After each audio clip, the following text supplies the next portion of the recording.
Hello, everyone. Today we're going to talk about the beginning of season 3 of Critical Role, Bell's Hells.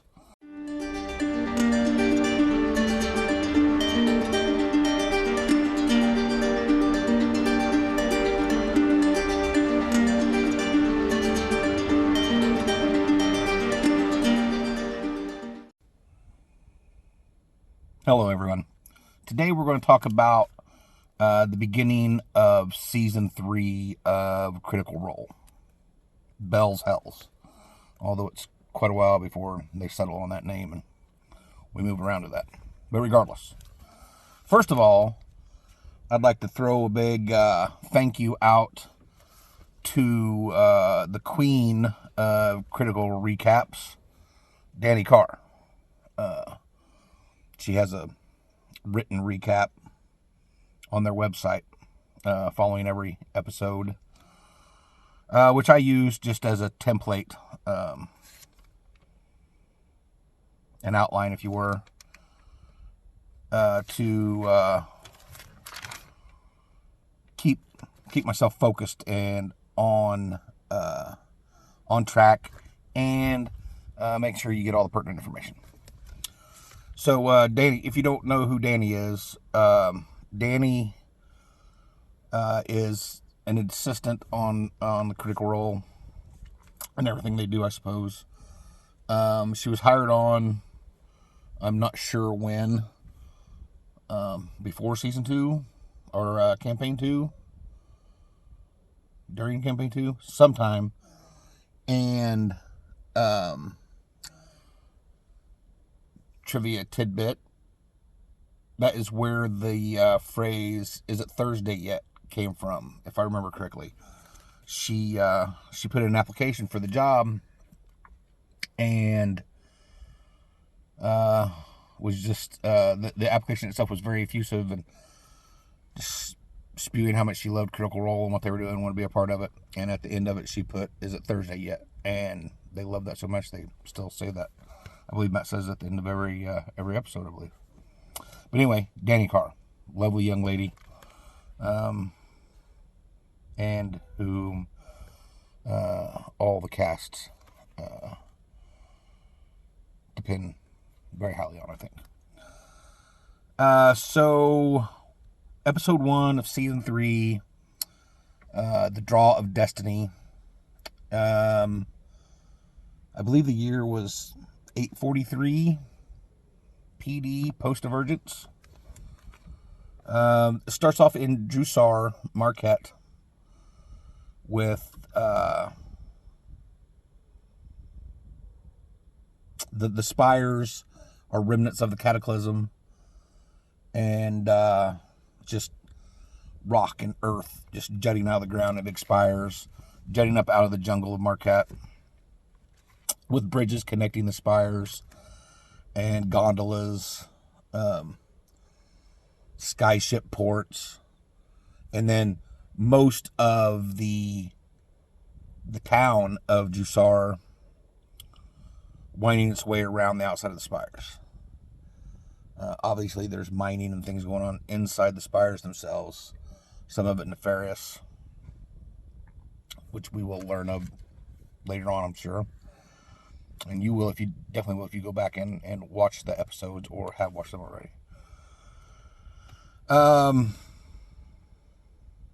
Yeah, so just imagine that. Just lush jungle, Amazon rainforest, Africa, and just jutting up out of that is just, sorry, just my notes. Jutting up out of that is just these huge teeth of rock with towns built around them. Amazing. All out of Mastermind. So the first cast members we meet are Imogen and Laudna. Imogen Tumult is a human sorcerer. And you can tell right away that she's, I don't know if shy is the right word, but she tends to hold herself back. That all becomes evident later on, but just to cut to the chase, she has telepathy and telekinetic abilities.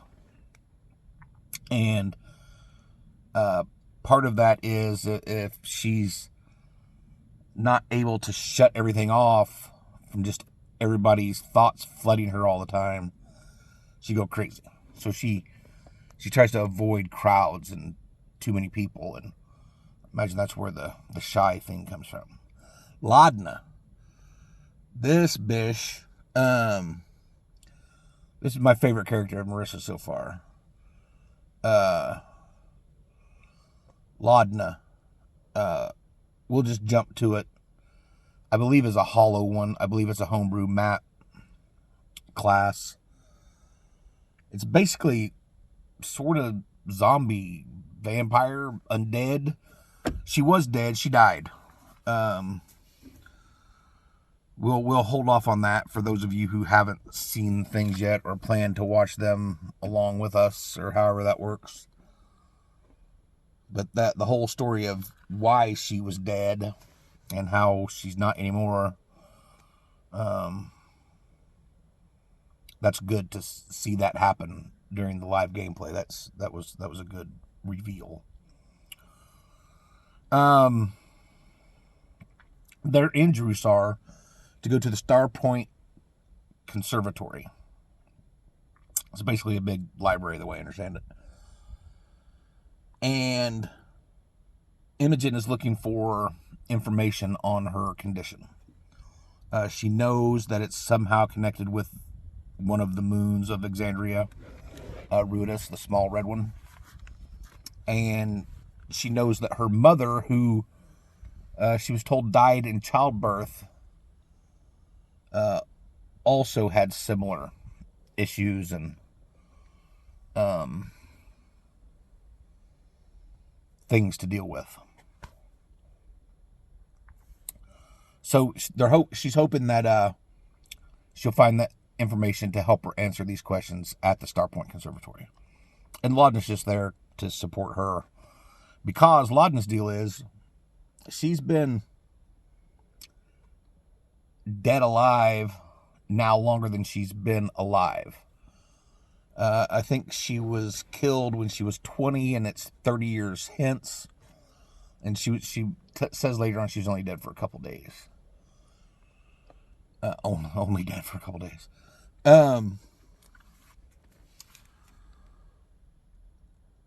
But in that 30 years, she's just kind of wandered around, finding an old shack or a hut in the woods and fixing it up and living there until the townspeople decided she was a creepy witch and would run her off. And she is creepy AF. Dark hair, very pale complexion, very like skinny and just sallow, and she's got like black ichor dripping from her eyes, and she pulls shadows in and does her warlocky stuff with it. Oh, she's a warlock. I think later on she starts taking some sorcerer too, making her a sorlock. But to begin with, I think she's just a warlock. And which, if you're paying attention, that probably has something to do with her being alive after she was dead for a couple days. But I digress. So Laudna's creepy AF. I mean, like The Ring, The Grudge, creepy. And she has all these forms of dread where she's just really creepy and makes people scared of her until they got to run away from her, and all these things. But anyways, so the village people are running Laudna off, and she place. She finally runs into Imogen. Imogen likes her because, I don't know if it's because she's not but was dead, or if it's just something about her wavelength, the frequency she vibrates on, or whatever. But her thoughts aren't as intrusive and uncomfortable in Imogen's head. So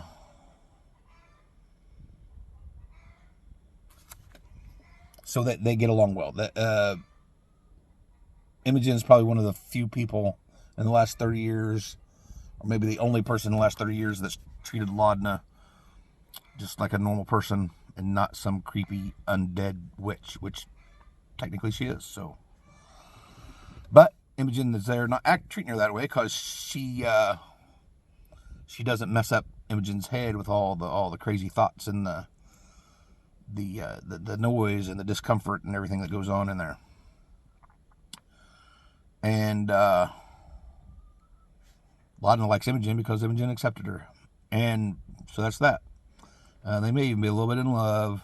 They definitely love each other, but they might be in love. Regardless, they go to the Starpoint Conservatory and try to gain admittance to search through the books and whatnot. And the lady desk person in charge there says, "No suit for you. You can't come in. You have to be recommended by the Chandra Quorum, something like that, Chandra Quorum,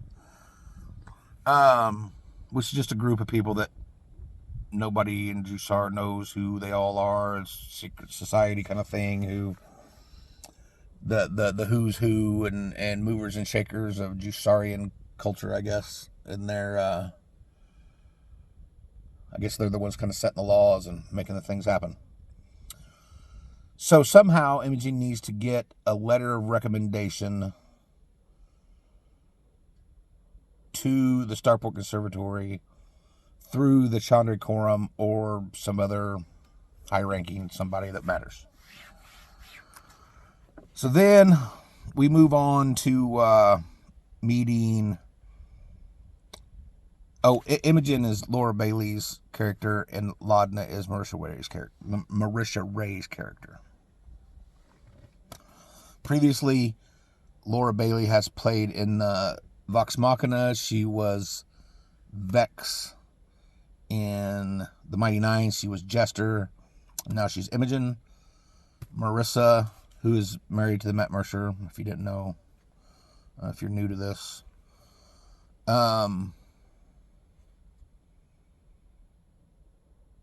In the Vox Machina, she was Keyleth, a druid. Vex was a ranger, half-elf ranger. Jester was a tiefling cleric. Imogen, human sorcerer for Laura Bailey. Marissa Ray, Vox Machina, Keyleth, half-elf druid. Ashari. Mighty Nine, Beauregard, Lionette, a human monk. Pop. And now Laudna, she doesn't have a last name. She's not sharing it anyway. As a matter of fact, the last episode I watched, someone asked her if she had a last name or what her last name was, and she said Laudna. So there's that. But by far, Laudna is my favorite character that Marisha played, which got a little dicey there for a while. We'll learn that here in 30 episodes or so, but things got a little dicey for Laudna. Dead things and whatnots. So then we move on to meet Sam Riegel's character, FCG. FCG stands for Fresh Cut Grass, because that is what the woman who made him, Dancer is her name. She liked the smell of fresh cut grass, so she named him Fresh Cut Grass. She also had other... FCG is a robot, an automaton. So she had other robots that named various things, also things she liked the smell of, like apple pie and fresh cut grass, oatmeal, and then one I'm not going to mention, but was absolutely hilarious when seen in real time by Sam popping that off as FCG. In Vox Machina, Sam played Scanlan Shorthalt, a bard. In the Mighty Nine, he was Not the Brave, a goblin rogue who started dipping into wizard. But then turns out that the whole time she really wasn't a goblin. She was a halfling with a curse put on her. got the curse broken later on. She turned back into the halfling Veth Brenado rather than Not the Brave. And the way Sam's brain works is Not the Brave is an anagram of Veth Brenado. Also during that campaign, 3 different times when NPCs asked all of them their names and it got to him, he would say Veth, Bryn, and Otto was the 3 different names he used, which played back into that was his name when they found out that he wasn't really a goblin, but really a cursed halfling. So that's FGG. He's a cleric. Also, plenty of homebrew going on here. Because Sam wanted to play not only just healing the party members when they're beat up, which is, the cleric's job, but also as a therapy cleric. So he's running around all the time trying to pry into people's troubles and help them out. His greeting to everybody is like, yours might be a good morning or how's it going or whatever. His is smiley day. All the cast members are just very creative and very funny, in my opinion. So FCG is introduced to us with Taliesin Jaffe's character, Ashton Greymore, maybe? Ashton for sure. Greymore probably. In Vox Machina, Taliesin's character was Percy, whatever, von Musel Kozlowski DeRollo III, and I'm sure I didn't get that right. But he was Percy, No Mercy Percy. In season 2, The Mighty Nine, he started off being Mollymock, which was kind of a underground cult classic with people. I think he really spoke to a lot of the disenfranchised late teen, early to mid 20 somethings that play TTRPGs and watch Critical Role, and I think he really spoke to them somehow. At least I noticed a lot of those flocking to him. Plus he had a lot of style. But he was killed, and not killed in the kind where you use a diamond worth 300 gold pieces and revivify spell to bring you back, like the dead kind of where you're dead. Well, sort of, as Laudna's teaching us in this campaign, and Molly in the second campaign, or should I say, Lucian. That's either a teaser for a video a really long time from now, or a reason for you to go out and figure out what I'm talking about. Anyhow, Mollymock was a tiefling, and he worked in a circus, but he only remembered or had memories from the last year and a half. Like, he woke up in a grave,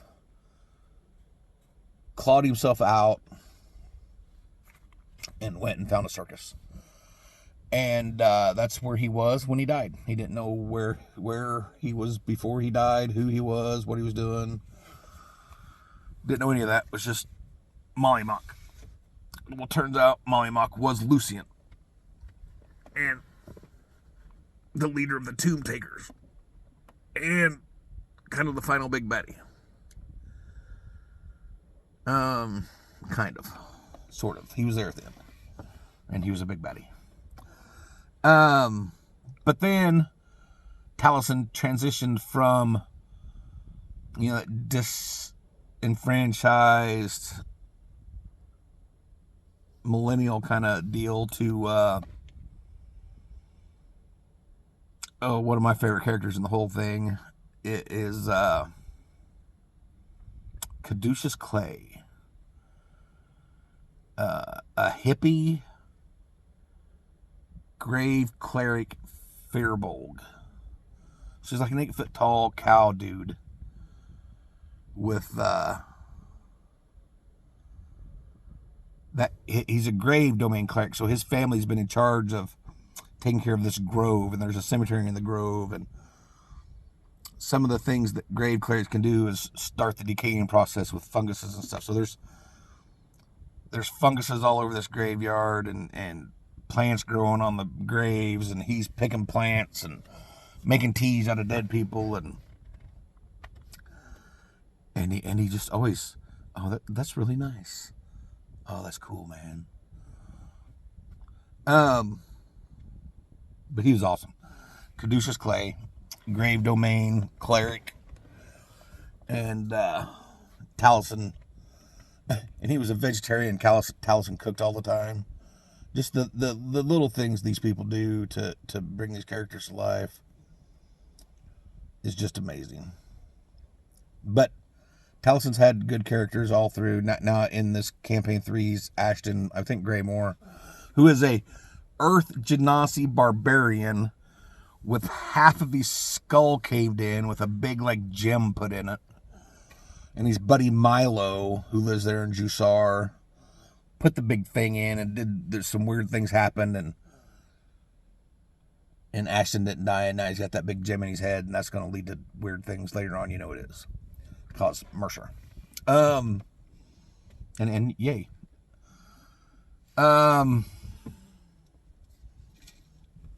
We'll go back real quick and talk about Laura Bailey's characters, and her favorite character for me was I like Imogen a lot, and I like where this story's going, and I like where the narrative's happening.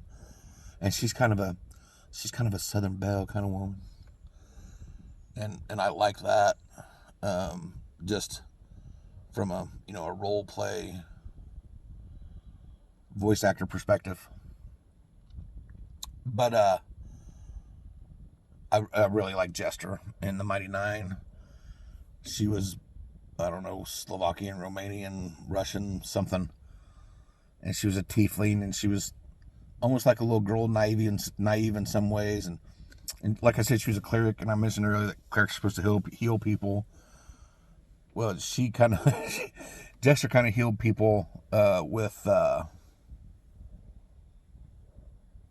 begrudgingly. She wanted to save her spell slots to beat people down with, which she was very good at. But Jester is just funny and smart, and one of the most iconic moments in Critical Role is when Jester outsmarted a hag to get Nott's goblin curse dropped so she could be Veth and go back to her family. A husband and a young boy. The boy's name was Luke. I can't remember the husband's name right now. I don't remember. But Laura's favorite character, Jester. Marissa's favorite character, Laudna. Taliesin's favorite character, Caduceus. And Sam's favorite character is got to be Scanlan from the Vox Machina. Scanlan's a bard, a gnome bard. And Sam just, he's very outgoing and gregarious, and he was in an a cappella group in college, and he was on Broadway and off Broadway and all over the world touring with, I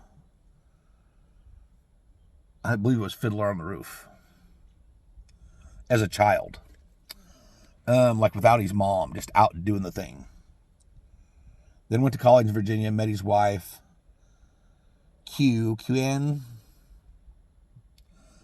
I believe she's Vietnamese, I believe.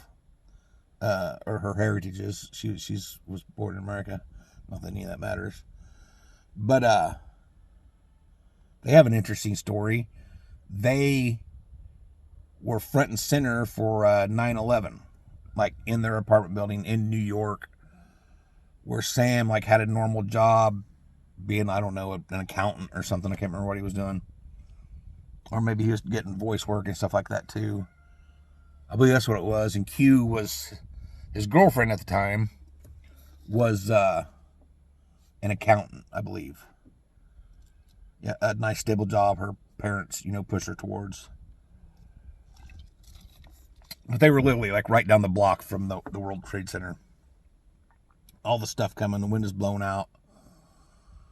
Stumbling out into the street with nothing except what they had on their back. Clouds of dust and debris and people being evacuated and getting across the river and showing up at a hotel with no money or nothing, and the hotel being just like, hey, that's cool, just go, And not flipping their life, decided they needed to go after it. Ended up moving to Los Angeles so that Q could go to film school. And she eventually became an award-winning director of photography for many movies and films. Sam's Emmy-winning director, I believe. And at least Laura has won awards for her voice acting. They're all very accomplished voice actors. Very accomplished on movies and anime and all the different MCUs and DC cartoons and animations and video games. Like Ashley Johnson, on top of being in a show called Blind Spot for 7 or 8 seasons or however long it was on NBC. In her other acting credits, she's the voice from the main character in the video game The Last of Us. I think it's The Last of Us. Correct me if I'm wrong. You're out there, you're seeing this, and I'm wrong. Let me know. But they're all very accomplished in what they do. Aside from playing Dungeons and Dragons and now running a multi-million-dollar company.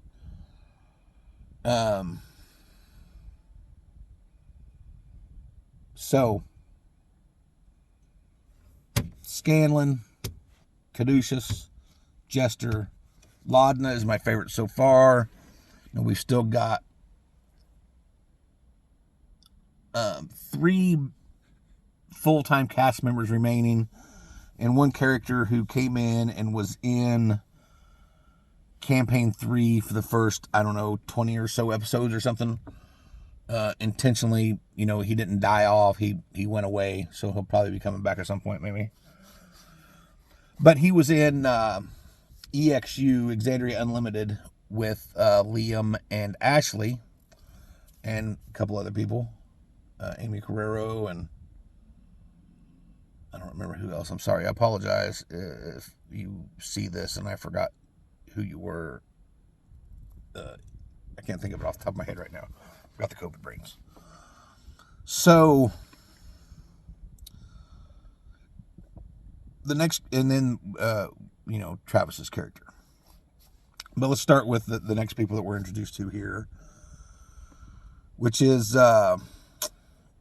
Ashley, Liam, and Robbie Draymond, who is a friend of theirs, who they do voice acting with, and he comes in for the first, couple dozen episodes or whatever it is, and really does a really good job with it. And so you see their characters. Ash's character is Fern Calloway. She's a fawn, so like basically goat or deer haunches and hoofs. Pretty woman on top, tall. All kinds of weird stuff going on because she's a druid from the Feywild. The Feywild is craziness, crazy go nuts. So of course there's flowers and weird stuff happening all over the place.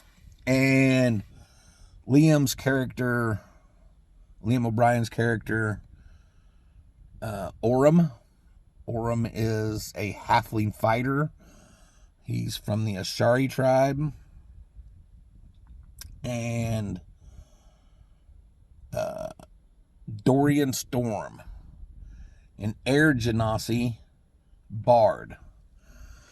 And like I said, the 3 of them were in EXU, and they brought those characters over to campaign 3 of Critical Role. So you got Fern and Orym. We're not going to talk about Dorian in this sense because he's a brand new character. He's a brand new cast member, so he doesn't have...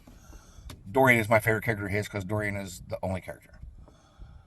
So Fern Calloway, Ashley Johnson, in Vox Machina Campaign 1, she was Pike, a gnome cleric.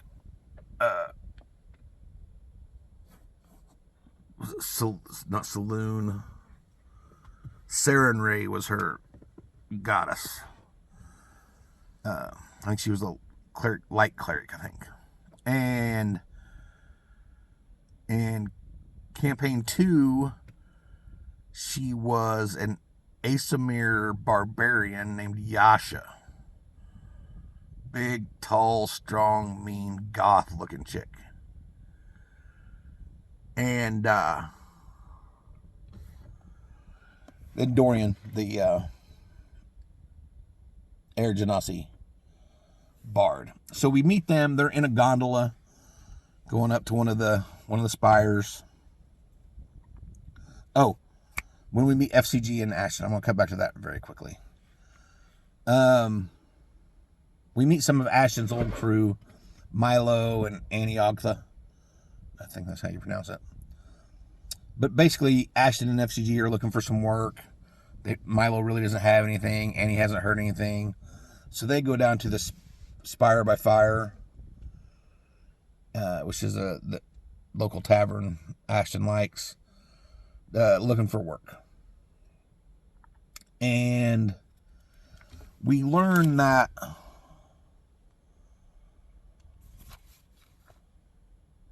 Ashton met FCG just within the last couple weeks when FCG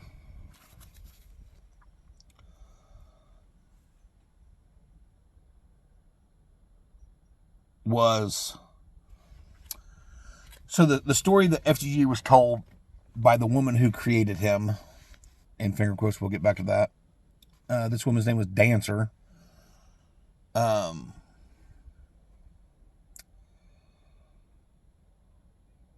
Yeah, she told him she had made him, and she made the other ones, and they were like a little family running around. And then there's some sort of catastrophe. No one's sure what happened exactly, but somehow or another, Ashton gets contracted to go down to these mines and check out what craziness has gone on. And that's where he finds FCG with no memory of what happened to his friends, just carnage all about. But that's where Ashton found FCG, and they're making a nice little pair right now. So now back to the gondola with the three of them. They're coming from Tal'Dorei. Like I said, Fern and Dorian are Orym's friends from the EXU, and they're helping him. He's kind of on a quest. He's on a mission. The leader of his Ashari people have, which, spoiler, that's Keyleth, the druid from episode 1. She was Ashari, and she was sent out into the world to, grow and strengthen her powers and learn and come back and rule the Ashari, which she did and still is. So now she's sent Orym out to try to find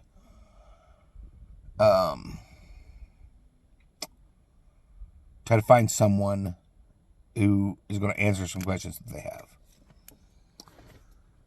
Hopefully, because there's been some heinousness to go down. Just to jump into that, there was a murder and assassination. I can't remember who died other than Orym's husband, but somebody important was assassinated, and then when those assassins were killed, they just kind of melted away into nothing.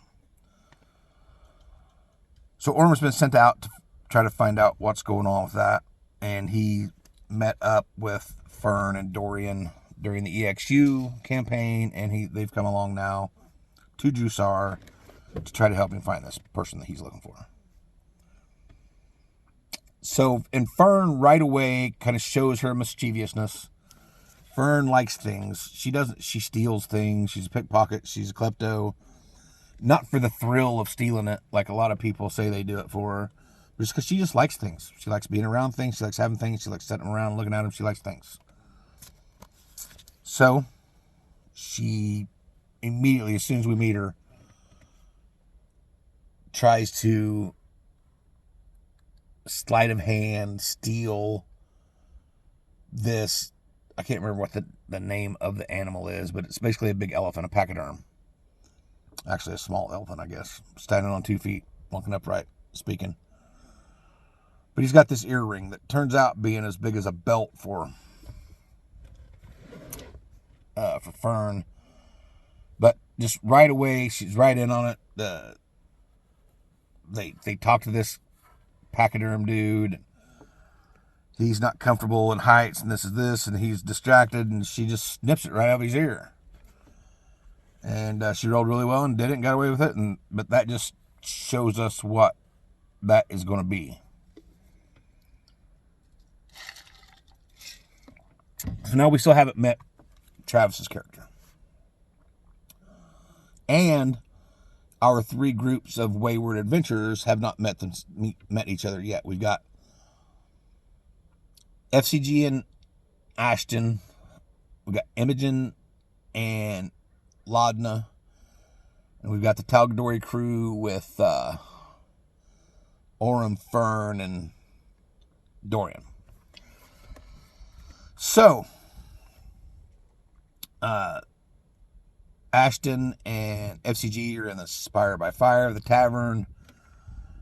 Laudna and Imogen are walking back towards where they live, or have been staying while they've been in Drusar, from the Starpoint Conservatory. And then you've got the 3 Tal'Dorei folk, or the 3 people coming from Tal'Dorei anyway, who have just shown up just got in town, just got off the gondola. And they all kind of meet up by chance right in front of the Spire by Fire Tavern, because something weird happens, big blue light or some such thing, and all of a sudden, goats pulling a cart are going crazy, and there's a table come to life, and a knife that's trying to stab people all of its own accord, and a rug that keeps rolling up around people trying to smother them, and brooms, and lions and tigers and bears, oh my.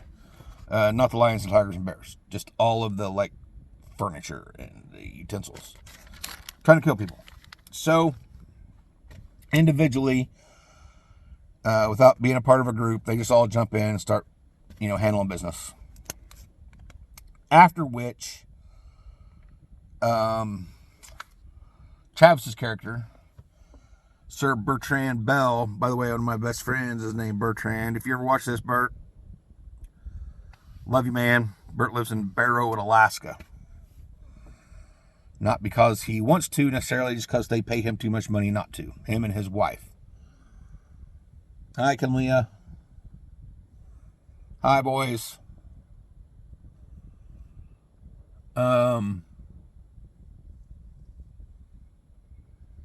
Sir Bertrand Bell. He's appears to be a braggadocious and show-offy, self-important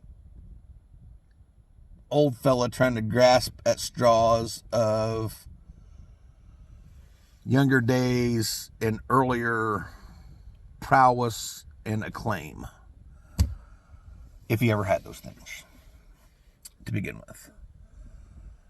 But he's a pretty good old dude. He's fun. I liked him. I would have been okay if Travis played him. He's also another carryover from a previous thing. I think he showed up in the Quest for Grog, which was a one-shot during Campaign 1. But regardless, Bertrand Bell is, Sir Bertrand Bell, is there also helping fight the candlesticks and whatnots. And afterwards, he says that he recognizes something in them and may know someone, a patron as it were, who might put them to work as kind of a mercenary group, even though they'd all just met. So they talk about it, agree to check that out, and go to bed. Then the next day, Sir Bertrand Bell takes them to Lord Esteros, who is a half-orc former mercenary whose rich patron and employer, having passed a widower and spinstery, left her accumulated wealth and fortune to Esteros. So now he's trying to affect positive change throughout Drusar, from behind the scenes. And he's looking for, it has employed before and is looking for a band of merry men, as it were, to kind of carry out his bidding. Not only do the group see that as a path to employment, earnings, but also Imogen sees that as a path to a letter of recommendation from high society Drusar to the Starpoint Conservatory, hopefully gaining her access to the library that she wants. So, fingers crossed.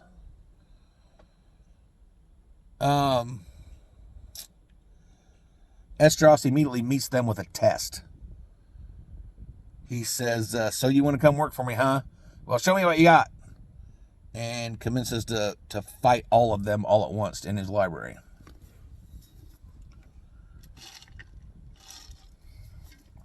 Holds his own somewhat because he's a bad MFer from way back. Excuse me. And at some point, calls it quits and says, okay, enough. I see what y'all got. See what you're made of. Now let's, run a couple little jobs, see what happens, see how effective y'all are. And also, I think he wanted to see what kind of just people they were. Are you just a good person? Turns out they are for the most part. Even Ashton, who is basically a punk rocker. He wears a leather jacket. I can't remember what he's got. Something sewn into the back of it. Don't even try, or I wish you would, or something patently disaffected teen. But even Ashton's a good guy at heart. And as the campaign unfolds, there's some revelations about Ashton coming later on that rock the boat a little bit. So they talk, they agree to, give it a try. We'll work for you. We'll see how we all like it. You have us work for you. You see how you like it. And, we'll see what's what. So Esteros says he has one of the companies that Madame Prudage left him was Prudage Materials, or Prudage, cloth material, something. Basically, the material for clothing and stuff. You bring it in, sell it in big bolts or by the yard or whatever, and people make clothes out of it. But there's been, he thinks there's money coming up, but the things aren't right. They're not adding up. He doesn't have proof, but he wants this ragtag assembly to go gather said proof, find out what's going on. What's up? What? There's something wrong here. What is it? So they go about their business, and pretty effectively, they go. I mean, it's a circus. It's like watching 7 Barney Fifes wearing Halloween costumes, different Halloween costumes, bumble over each other trying to get something done. But I mean, it's effective at the end. But it's comical to watch the evolution of. I mean, even though they've played 2 campaigns together before, all these are new characters with new skills, new proficiencies, new spells, new. Some people never done spells before. All the things. And so there's a time of feeling things out, and it was effective, if not efficient. So eventually they stake out the warehouse. They eventually find the manager of the warehouse, as well as some sketchy things inside the warehouse. But they find her, or she comes in, or whatever. Then they follow her to this bar, and I believe it's Bertrand Bell and Imogen, I think, who initially follow her there, and then kind of lose her, and then go back and get the rest of the group. So don't split the party. So they go and get the rest of the group, head back to the thing, figure out that the person that they had followed there is upstairs. They go upstairs. They hear her talking to someone, and then hear what can only be bad news. So they try to bust in the door, but as often as the problem with Critical Role, doors are the biggest bad they have. So it took them a couple rounds to get through the door, and by that time they got in, and the object of their pursuit is dead. Throat slit, I believe, but dead, quite dead. But there's also this weird little dwarf who's kind of greasy and slimy, some black ichor stuff, kind of like what Laudna has going on, and just weird. It reminded me a lot of like a dwerg or a gray dwarf. That's what I pulled up in my head. But also with like heinous slime stuff, black slimy ichor goo. And he can also like his bones are like jelly or something, because he can like fit himself into these small holes and squirt out of them and into them and run away. That's some of the holes and tunnels down into the spires I mentioned earlier. And he's got these weird little things called shade creepers. Well, shade creepers in and of themselves are bad enough. They're like, they infest the town like rats. They're just mischievous little like gremlin kind of things. But these shade creepers, this dwarf has, have red eyes and powers they shouldn't have. And whenever you kill them, they sizzle out and turn to ash. And when they sizzle out, if they're near you, then you're going to take some fire damage when that happens, by the way. Which a lot of these people do. And since I think they started at level 1. But even if they start at level 3, they don't have hardly any hit points. So, you got to be careful. So, he eventually gets away. They look for him, but can't find him. Take the info back to Esdras. He's hurt that someone who worked for him for a long time betrayed him. He doesn't understand why they were smuggling Broomstone. and he doesn't have any idea what's going on with this weird, sickly, evil, squishy little dwarf. But he tells them that, you know, things are going well, that he'll draw up a contract. They can tell him what the name of their group is, and he'll draw the contract. He'll write Imogen's letter of recommendation, and everybody can commence doing their thing. And they'll, you know, begin a relationship and see how that goes. You know, an employer-employee type relationship. And I'm sure that's not the perfect place to end episode 2. There's probably other things that happen after that I should talk about. That's all I can remember right now. And if there is anything that's super important, I'll put it at the beginning of the next video, which should encompass episodes 3 and 4. You know, as always, please do the algorithm dance. Or make the algorithm dance for us. Like, subscribe, notification bell, comment, share. But especially the comments. Because that is good for the algorithm. But more importantly, that's good for us. Tell us what you like, what you don't like, what you want more of, what you want less of.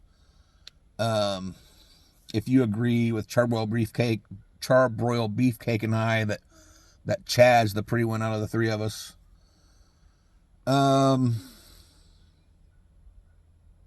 Yeah. Discuss. And thank you very much, and we'll see you next time.